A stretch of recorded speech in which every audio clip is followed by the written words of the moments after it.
facial resurfacing? Facial resurfacing are a group of procedures that are done to make your skin better. These procedures can be laser resurfacing, they can be chemical peels, they can be dermabrasions. Laser resurfacing is when you use the laser machine to essentially create a very superficial burn on top of your skin, and when your skin heals, the blemishes, the nooks and crannies from acne, for example, will all be gone. Or if not all gone, they'll be a lot better. In the same way, chemical peel uses a chemical agent to do that.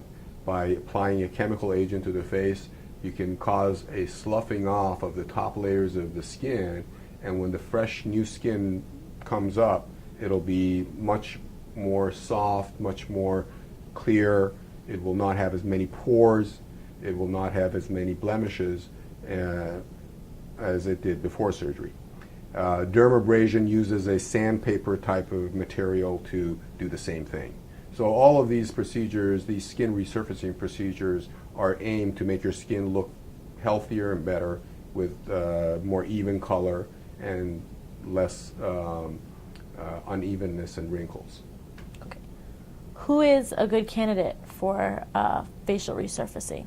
I think a good candidate is a person who's got, for example, facial acne with pock marks that are produced from acne as a result of scarring. People who have fine wrinkles and lines on their face. Some people who have got scars would be a good candidate for facial resurfacing. People who have blemishes and people who have very large pores on their skin. So all of these people are good candidates. They have to be in good health, obviously, and they should have reasonable goals and expectations about surgery. How is facial resurfacing done?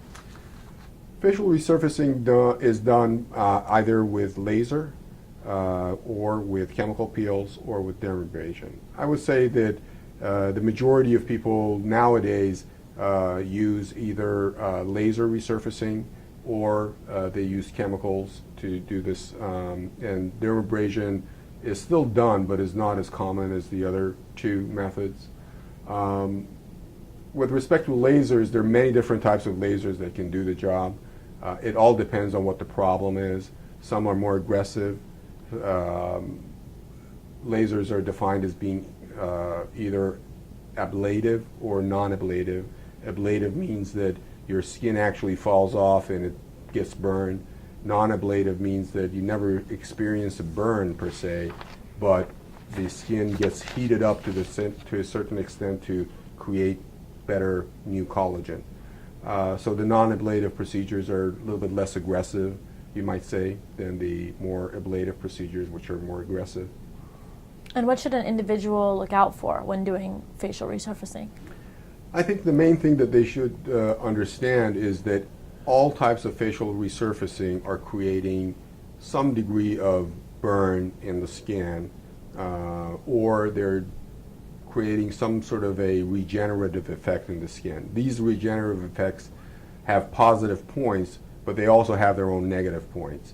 One of the negative points of laser resurfacing, for example, or some of the chemical peels that are more aggressive, is that it can cause permanent skin color change in the area that was lasered. When you have permanent skin color change, you need to be aware that you may need to cover it up with makeup permanently. So depending on what type of laser is being used, depending on the type of chemical that's being used, and depending on the aggressiveness of these agents, you may have permanent skin color change in the area lasered. So this is something that you need to discuss with your plastic surgeon if you're contemplating this type of surgery.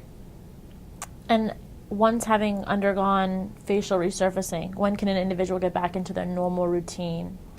It takes about 2 weeks before your skin has regenerated enough for you to go back to work.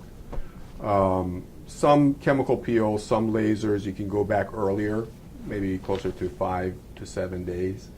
But if it's a fairly aggressive resurfacing procedure, I would say at least 2 weeks before you can get back to work.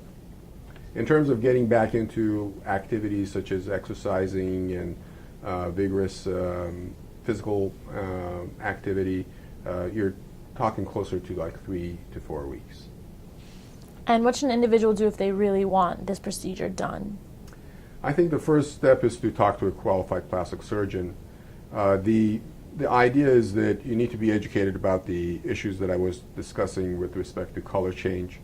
You need to be aware of all the different types of chemicals and agents that are out there in terms of like lasers that are potentially useful for you, and depending on how much improvement you want, to choose the appropriate resurfacing agent for your problem.